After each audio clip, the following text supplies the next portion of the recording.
The Advocate and the worldwide resources of HEAR Networks. This is an Advocate.com special report. Marriage equality in California. Hello, I'm Steve Kometko, and you're watching another Advocate.com special report, Freedom to Marry. On the first full day that same-sex marriages are once again legal in California, same-sex couples are ready, willing, and finally able to wed. We begin our coverage in San Francisco with James Hattori. It's the summer of love all over again for same-sex couples across California. At San Francisco City Hall and in 57 other counties across the state, they lined up for marriage certificates, naming Party A and Party B instead of bride and groom. The first couple to tie the knot here Tuesday, Hank Donat and Jeff Halpern, who met in a neighborhood coffee shop 8 years ago.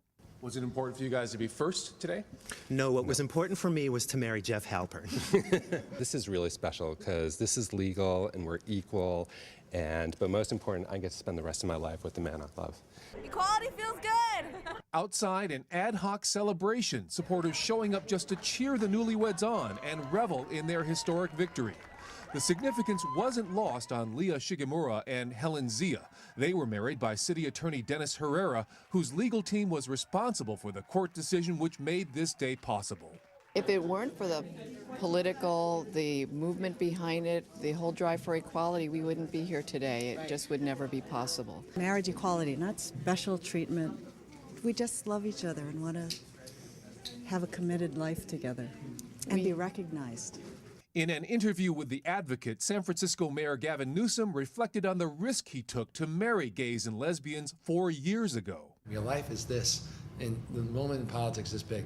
But the one thing that carries with you the rest of your life is a principle, is the ability to look back and say, I have no regrets.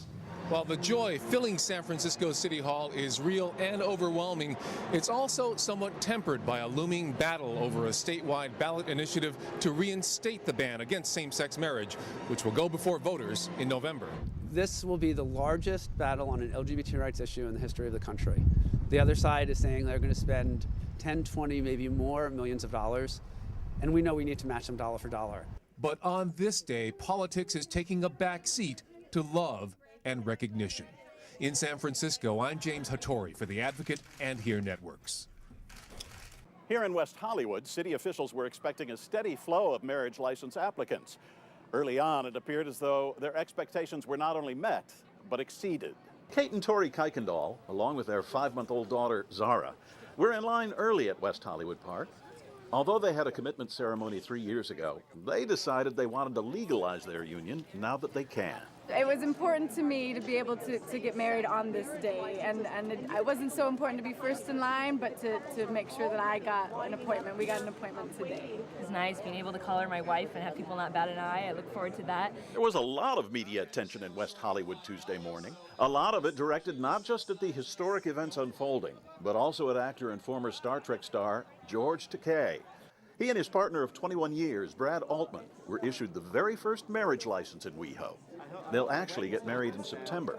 Still, cameras followed their every move, to the point of distraction. All the cameras, back up, one step, please. Fair-minded Californians hopefully would embrace the fact that marriage should be available to all Californians. This nation was founded by people fleeing religious tyranny, religious oppression. And now they're using their religion to tyrannize the rest of us. The importance of the day and the recognition of their right to marry by the state Supreme Court was not lost on any of the participants. From city officials to John Heilman, to local activists, to the same-sex couples actually saying their I do's under marriage cabanas set up by the city. I never thought it would happen in our lifetime. We didn't go to San Francisco during the winter of love, so now we're having an opportunity during the summer of love, and it's very sweet. This is a huge day in history, and we're a small city, and we're just a bunch of activists trying to do the right thing. But we really are.